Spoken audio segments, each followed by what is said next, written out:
definitely some interesting overlaps between all of the presentations. I guess uncertainty is one of the core themes that has been explored by basically all of you.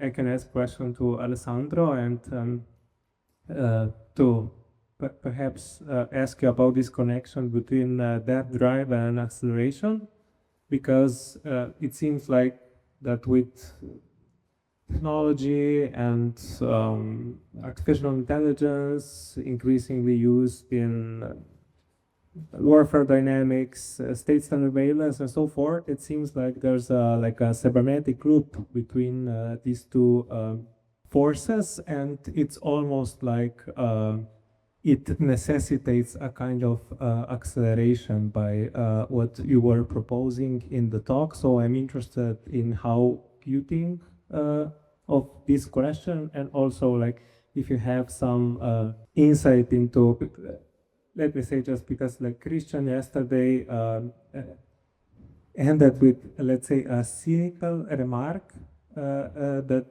stemmed from his introductory statement that desire is fundamentally computational, and it seems like that your approach to the depth drive leads to a similar outcome. So maybe if you could reflect a little bit on that, and maybe also on some like how you see the let's say political implications, or however you want to define it, like agency or things like that.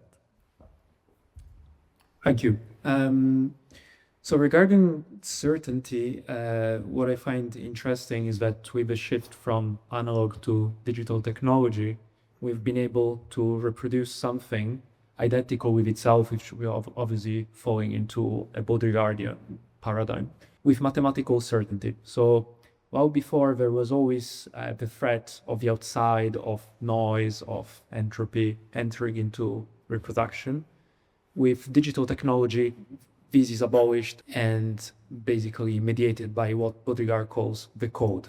I would like to force the technological metaphor here, which then I extend also to a concept like the depth drive.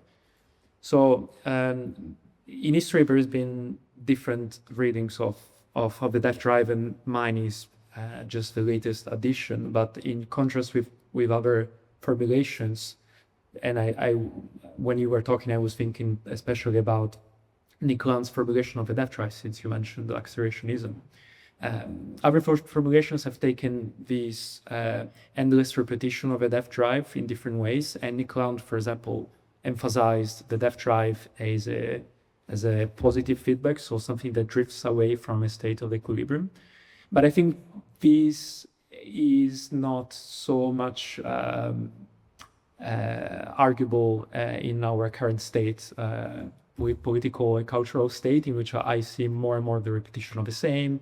And I want to just once answer very briefly by saying that if a depth drive is posited instead as like a repetition, always identical with mathematical certainty mediated by digital technology, the only way to introduce an alternative is by looking at the paradigm itself. And this maybe links to the penultimate talk about black holes and black boxes. Only by looking at the paradigm in its perfection as a closed circuit and trying to almost introduce concepts like transparency and opacity into it, we can think through it. And this links back to the last sentence of my talk, which was that a revolution today can only take place through a feedback with the technological system at its forefront, which doesn't mean that the revolution has to be only technological, but that it's mediated by technology and has to deliver a radically different relationship with technology, a radically different technological system. But as things stand, we are stuck. So that would be my answer.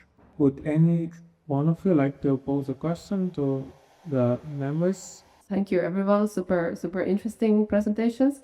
My name is Jenna Javian, and I'm from Helsinki, Finland, and I'm a visual artist and researcher, worked a lot with memes for over 15 years. And I posed this question especially for Enea as a comment. regarding this the left-hand meme, and good news for everyone. In Finland, we have broken across this barrier. And last summer, Mac Watson, who wrote the book about the left-hand meme, interviewed myself and political candidate Alma Tuuva, who made a landslide in the municipal elections last spring, so about a year ago. And she runs meme account that has about, in Finland, this is a big number, 50,000 followers, and is part of this network of leftist meme discourse in Finland. The interview is in Jacobi magazine in the US and translated to some other languages. But in relation to this, I posed a question. I was interested, why did you choose the devil to, like, what's the path towards using this analogy, or I don't know how to voice it, because we've also had this in the left meme sphere in Finland, that people kind of consider themselves who are very successful in the craft to be kind of like meme angels, and there's this weird Christian type of, like, even though I guess that we're kind of secular societies these days, but you see this happening or being discussed, so would like to hear more of that. Thank you for your question and comment. I will read this interview. I'm sure it's very interesting.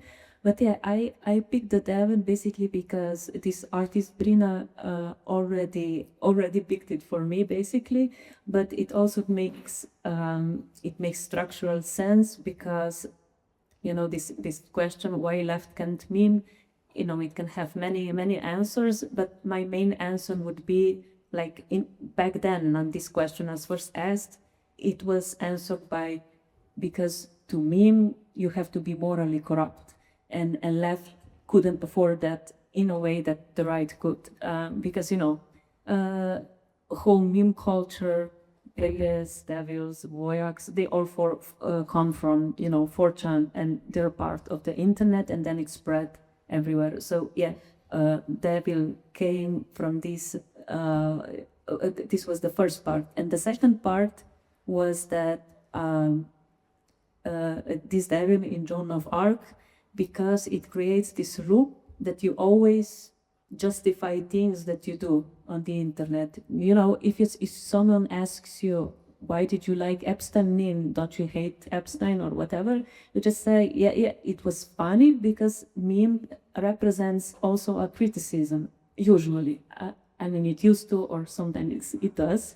And so you can, you can defend yourself for enjoying something that is morally corrupt.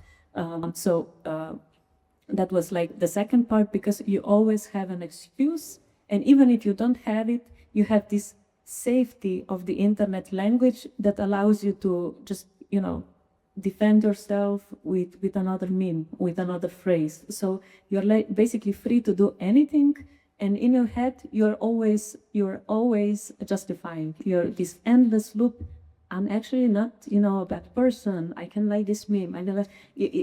They're basically limitless in these possibilities of participation online. And devil, is having fun, because basically you're not forced into doing anything. You just participate and enjoy it. That would be my answer. Any other question, perhaps?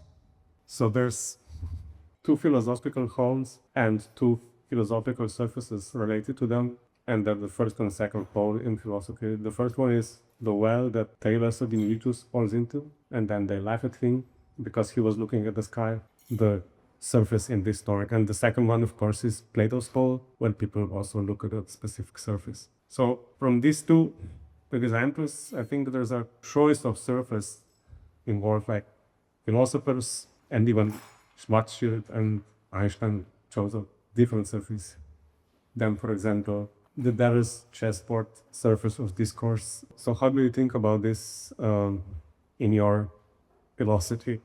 How to choose a surface, and or should we just have a theory of all surfaces? I know this is a kind of pre-French idea of surface, but surface was kind of banned. Thank you for the good question or comment. I'd like to think that there's a way to make the surfaces on one hand and the holes on the other isomorphic, like in a topological sense, I guess, like I guess like that would be the smallest possible like way to reduce it down into like the surface and the whole. I think that usage of holes and enclosed spaces in philosophical analogies kind of begs to be used because the very concept of the very idea of definition kind of implies an isolation of the thing from the rest of things. And our thinking is also shaped by that. So it is just useful to portray things as holes and caves and stuff like that. Yeah. Any other questions from the audience, maybe?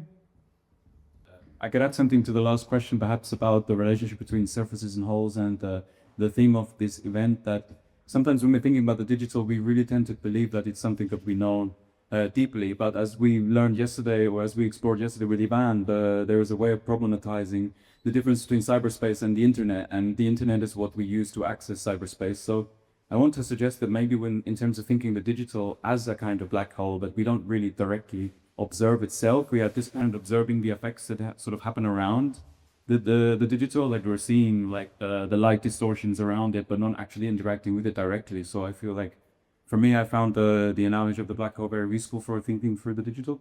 There's no more questions. I think that we had a very productive day as talks were great, and thank you.